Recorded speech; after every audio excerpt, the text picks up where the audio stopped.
Hello, everyone, and welcome to today's session on enterprise-grade connected assets focused on data management and featuring Jane Porter, Senior Director of Product Management for the Cumulocity platform, and Chris Furlong, Senior Director of Product Management for Data Hub.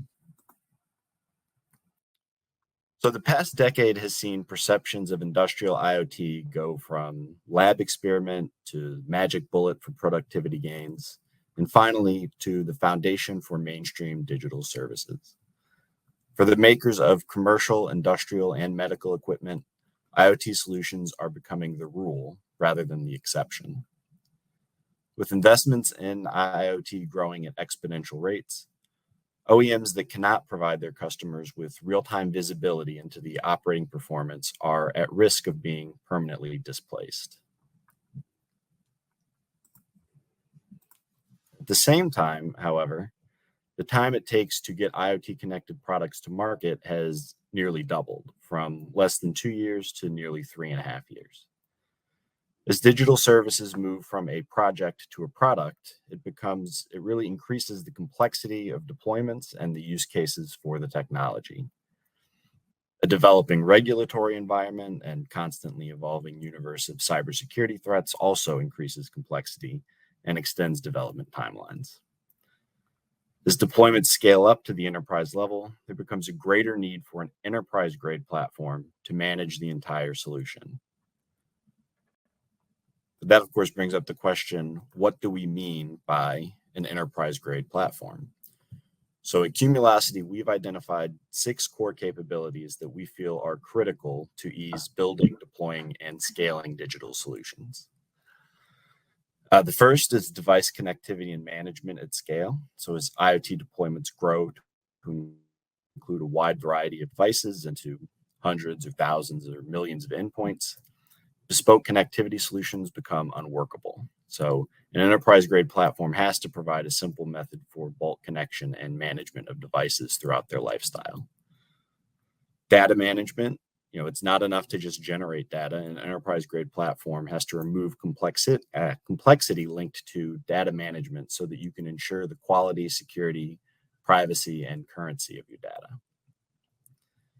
Analytics. IoT analytics includes a wide range of techniques, including rule engines, event stream processing, data visualization, machine learning, that together contribute to successful and scalable IoT projects. A platform must be able to incorporate all of these techniques into the solution. Integration with any architecture or system. An IoT platform simplifies data integration with any architecture and any system to help you put your data to work. And it's a critical step to scaling your IoT solutions. Application enablement and management.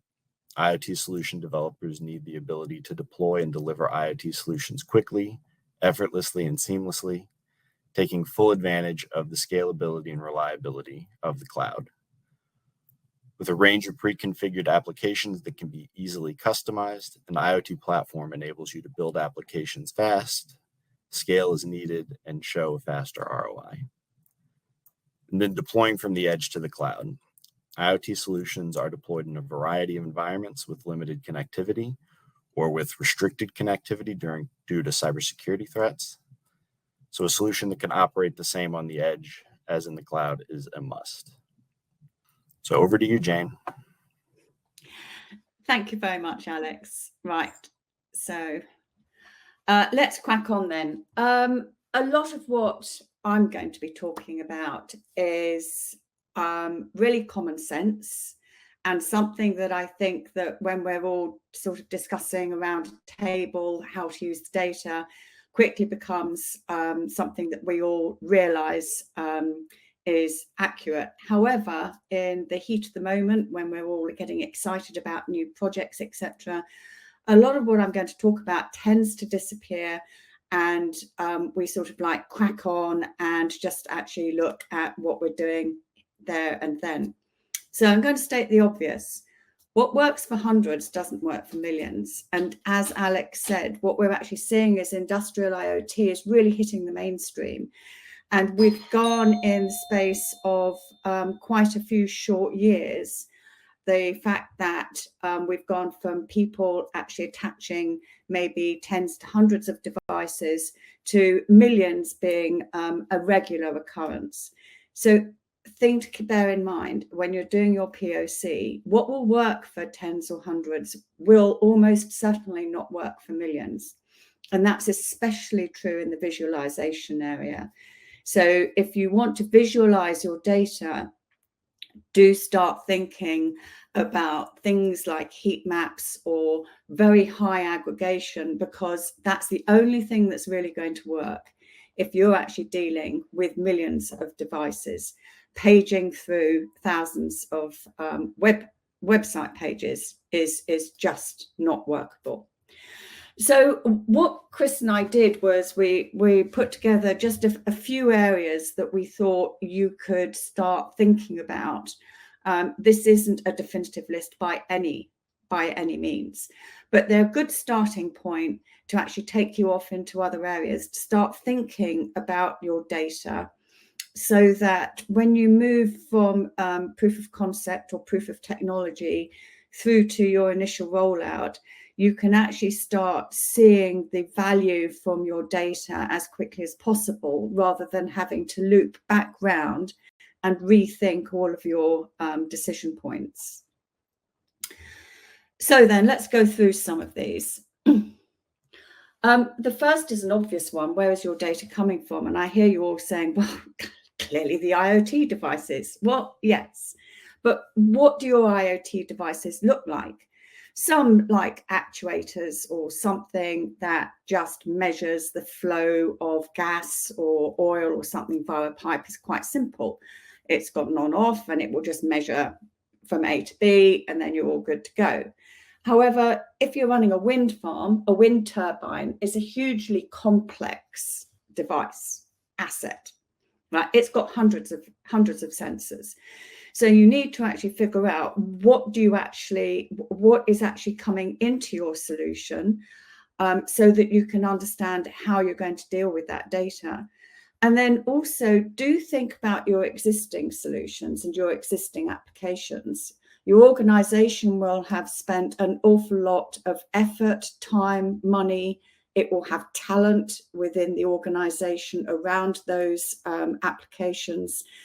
And it might well be that those applications might benefit from some of the data from your IoT devices and assets, or it might be that the analysis that you want to do on your IoT platform would benefit from some of that back-end data that you're using currently for your existing business decisions.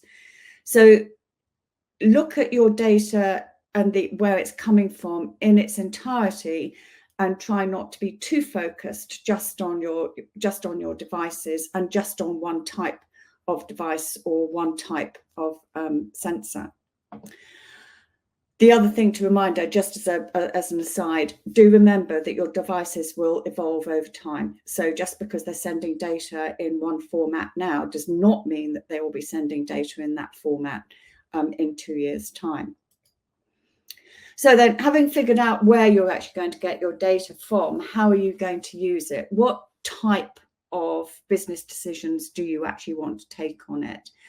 And this will have an impact on how long you want to hold the data for and where you actually want to hold it. So this and the next slide are really two sides of the same coin. So think about what are the expectations of your users. Everybody immediately leaps to, oh, we must have data and it must be real time and it must be absolutely everything. Well, trust me, if you've got millions of devices, A, you're not going to be able to visualize absolutely everything. And B, real time is going to swamp anybody. So think about the fact that people actually typically can't act within milliseconds, right? So if it's an automated action that you want to take, that might be reasonable. If you've actually got people in the loop, then you might actually want to relax a bit and just say, you know what, if it's within 2 or 3 minutes or 5 minutes or half an hour or even an hour, that's good enough and will actually support our business case. So focus on the business case rather than get tied up in what is technically feasible, and you'll have a much easier time of it. So the flip side to the how are you going to use it, which actually, by the way, Chris will go through in a bit more detail in just a few minutes. Also think about where you're going to keep it, because you're not going to want to keep everything. One of the things that is becoming really apparent is that keeping data on the cloud is expensive. So you've got to actually think about what benefits are you or your business going to get from that data, and where do you want to keep it? Where does it make sense to keep it? So we have a lot of we work with a lot of manufacturers, and a lot of them, for regulatory reasons, really can't let a lot of their data outside of the manufacturing plant. So they actually focus on having an edge. It's on premise, it's local, they don't have to worry too much about the security. And then you can actually just send the data that you need in the cloud up to the cloud. So that actually puts the data where you want it, right? Then once it's in the cloud, do you need to keep it in your operational store, about the most expensive, which typically runs on about the most expensive disk you can get? Or can you offload it to a data lake? Do you actually want to keep it on your solutions cloud, or do you want to move it to another cloud? You also need to be cognizant of the fact that if you send data outside of a cloud, you get charged for it.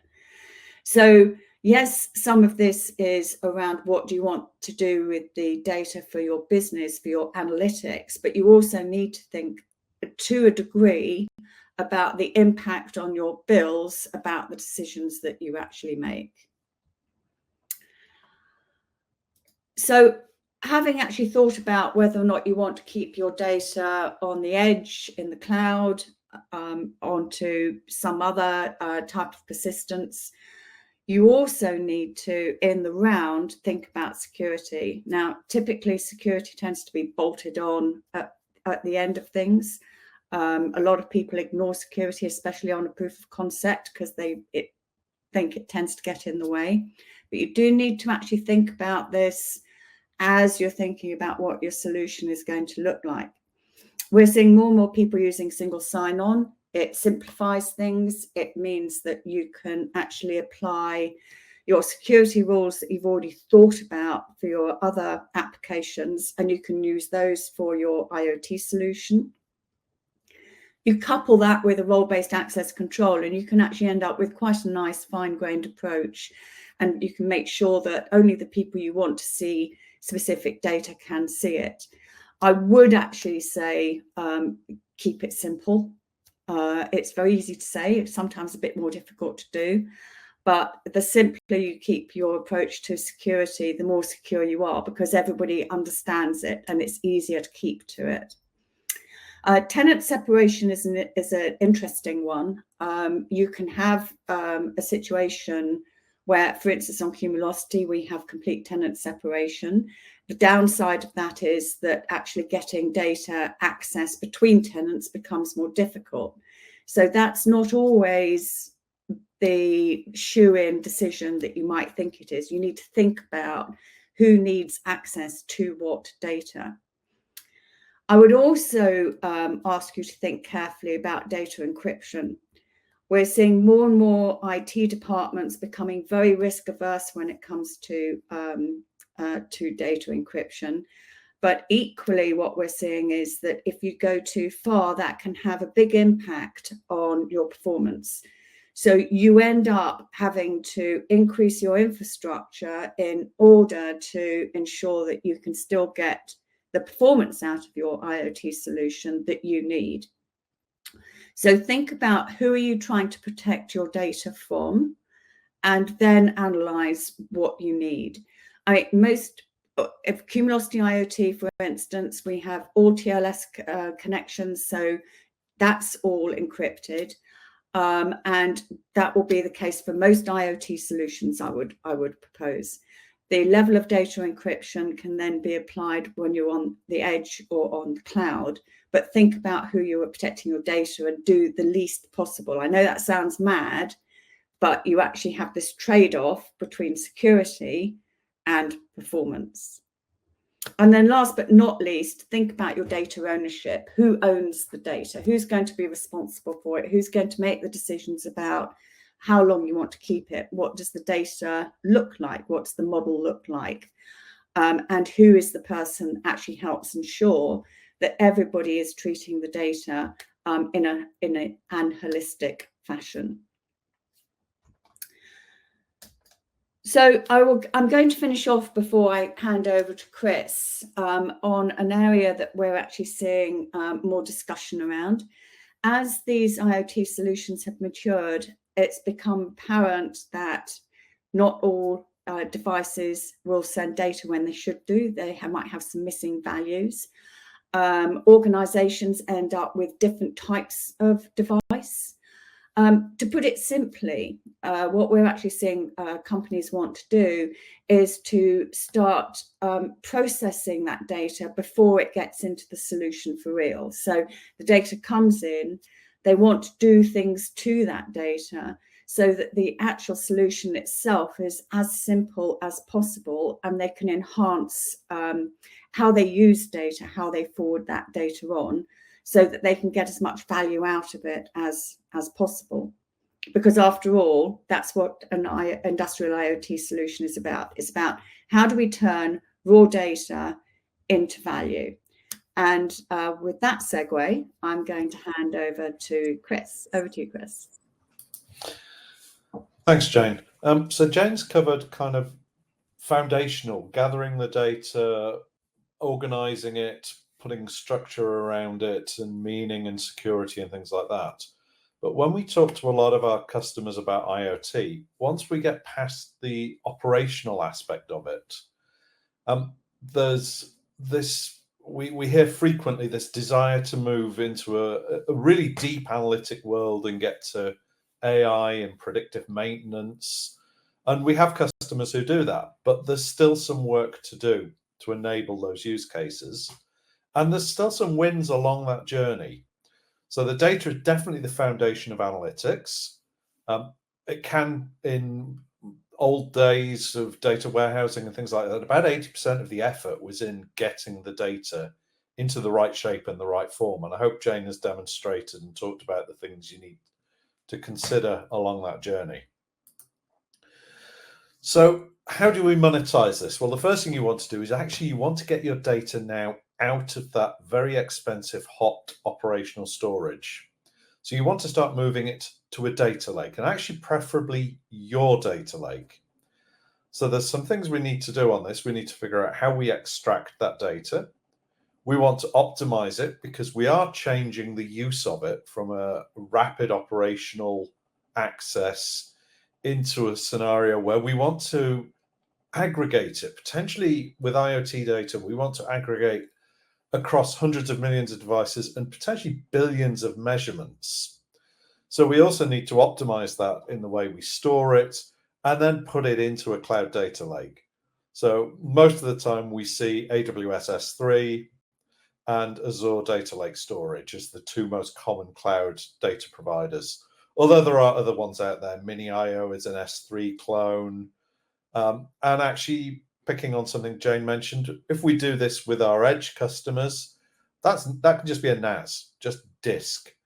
But what we see when we go through this translation is at least a 10-fold decrease in the size of the data.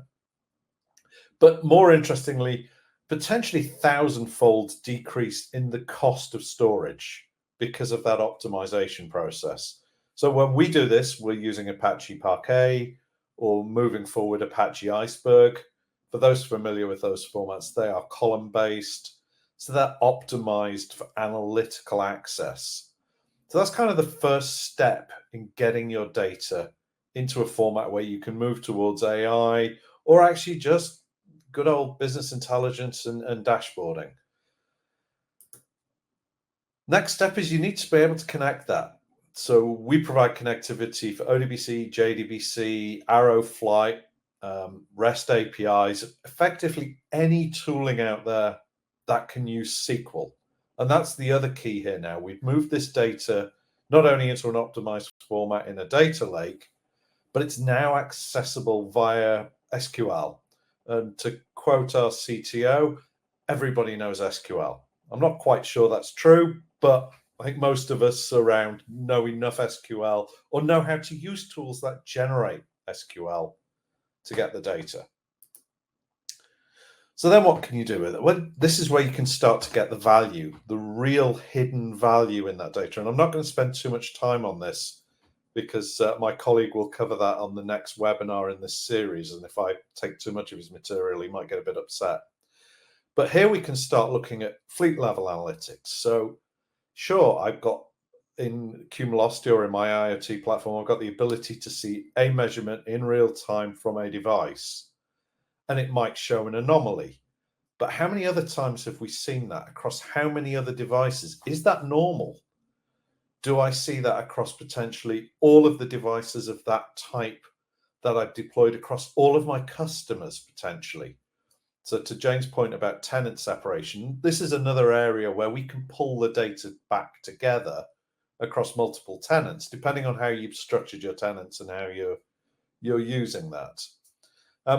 Now you've got data which we have seen customers take back into their product design process and make product improvements to build more efficient products. Because all of a sudden they can now analyze their entire fleet rather than just the ones in the lab and hear anecdotal evidence from customers that, oh, sometimes it does that. They can now quantify that across all of their devices. We even had a customer who actually found a product issue in a third-party component of their device, and were able to identify the sizing of it, which helped them identify the batch, which helped them do a targeted recall rather than a much, much wider recall. They were able to narrow it down using this data that they'd offloaded from their IoT platform, which was Cumulocity, to get there. And this is even before we start talking about AI and predictive maintenance type use cases. There's value even on the way to that journey from getting your IoT data out into a platform and into a data lake where you can analyze it. Now, we provide an engine for doing the queries. On the other hand, we're more than happy for customers to use whatever engine they've got. So we have customers who take the data, they offload it to their data lake, and then they move it into the rest of their data pipeline, depending on how analytically mature they are. I've got one architecture slide just to give you a kind of big picture of what this all looks like. And then I've got a short video just showing you what this looks like from a product perspective. But you can see we've got our connected devices, the data's going into the operational store. Our data hub product is then moving that data, optimizing it and storing it into your data lake, the customer's data lake. And then a vast variety of tools using open connectivity that can talk SQL can be used to then really drive that value and monetize it. So I'm just going to put a quick video on just to show you what this looks like. I've just logged into our Data Hub product, and as you can see, I've already got some offloading configured. But for the purpose of this demo, I'm going to create a new offloading job to offload data coming from device alarms, just to show you how quick and easy this process can be. So my base collection is alarms. I need to define the name of the table in my data lake, so I'll keep it as alarms. We're now going to have a look to see if there's any additional data that I might optionally want to offload beyond the core of the data model that makes up our alarms collection. I can also define any filters, so there may be particular alarm types I want to not offload. In this case, I'm going to keep it simple and offload everything. Give the task a name, and then I can have a look at a preview of it. And I'm also going to enable it. I'm going to hit save, and by default, that offloading task will run once every hour, and it will offload the delta, also all of the new alarms, or in this case, it will offload everything because, of course, it's a new job. I'm going to click offload now, and while that offloads in the background, as you can see, it's actually running straight away because I told it to. I'm going to flip over to Power BI and connect Power BI up to the data lake via our Data Hub product. So behind the scenes, we use Dremio, and there is a Dremio software connector built in to Power BI now. So I'm going to open that up, and I need to give it the server name.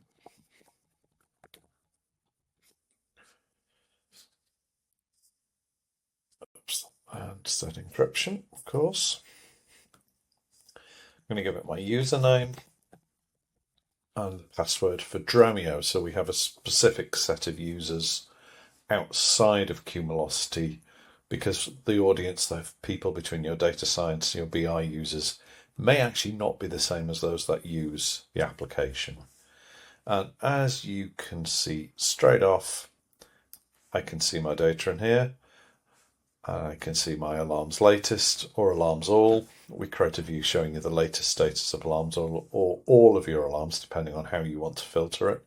And I'm not going to go any further with Power BI. This isn't really about Power BI. I wanted to show you the ease of connectivity. So that's what I want to show. What I did was I effectively walked through the UI and just offloaded alarms that were coming from devices, just to show how that's like a 6-step process, certainly within our tooling. And then I quickly popped over to Power BI and connected to that data lake and showed a preview of those alarms. So that's what I wanted to show. I think we're over to Q&A if there is any.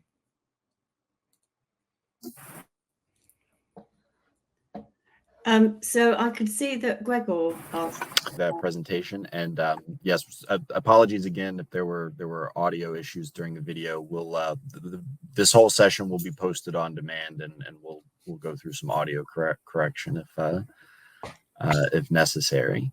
Does look like we have a couple questions already. So anyone else, please go ahead and add your questions. But Gregor is asking, what kind of data can be exported to different data lakes? So we offload the kind of the core collections, as we would call them in Cumulocity. So that's inventory. So that's the data about the devices and assets that you define in Cumulocity. The measurements that come from those devices, any events they create, which could be start of a batch, end of a batch, change of location if it's GPS, and more importantly, for some of our customers anyway, any alarms that device raises. So that's really the core of the data that comes from the devices, and the data about the devices, of course. Okay.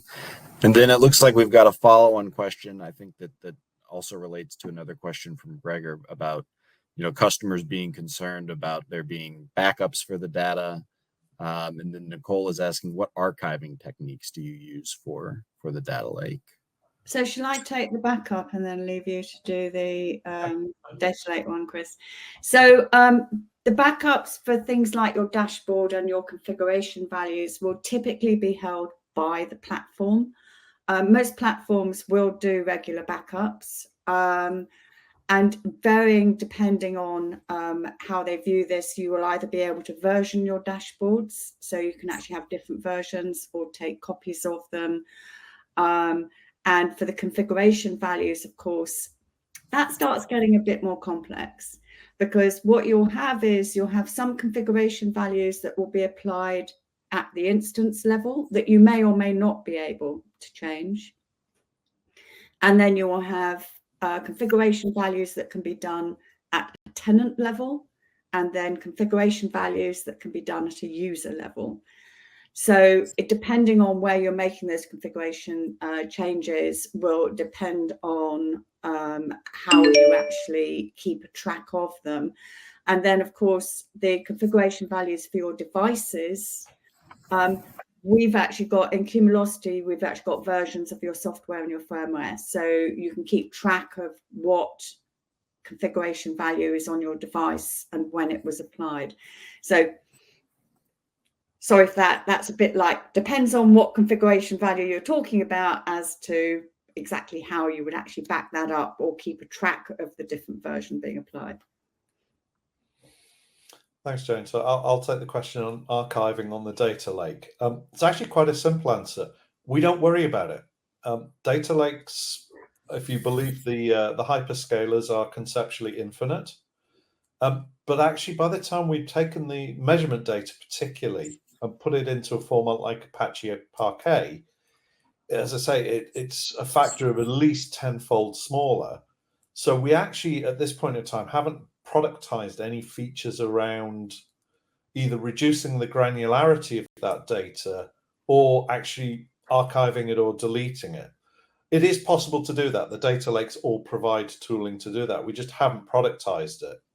And as of yet, I think we've got customers with, I think Data Hub is nearly 6 as a product now.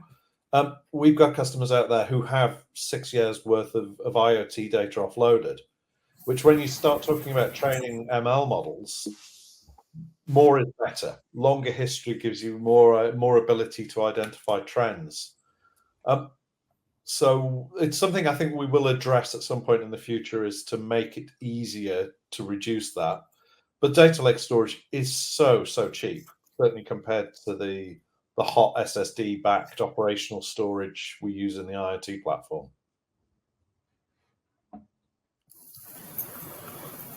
All right, now we've got one more question. So how do you manage the various protocols available in a field you want to collect data from?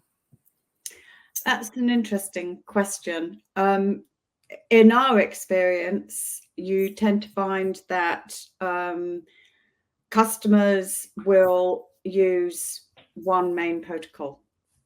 They might have others, but typically they will either use MQTT in order to actually attach their devices. And then we've got some people that use lightweight M2M and some use OPC UA, but typically they'll use just one, right?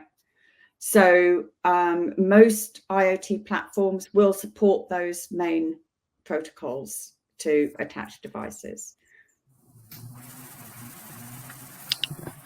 And I'll just add that we touched a little bit on this in our last session on device management with Aaron Robb, and so I would recommend. Oh, we've lost Alex. I think he was about to recommend watching the Yes, previous session to get more detail on that, to finish his sentence for him. Sorry, can you hear me now? Yeah, we finished it for you, Alex. Oh, perfect. Perfect. Well, let's see. It looks like I'm not seeing any other questions in the chat. So if there are any final questions, get them in. Going once, going twice. All right, sold. So I thank you all again for joining. And if you can reach out to Jane or Chris or myself if there's any additional items you'd like to discuss. Again, the next session will be the 24th of September on analytics. So we hope you can join us then. And then please, if you will complete the survey and offer your feedback, we'd really appreciate that. But thank you to everyone, and I hope you have a great rest of your day.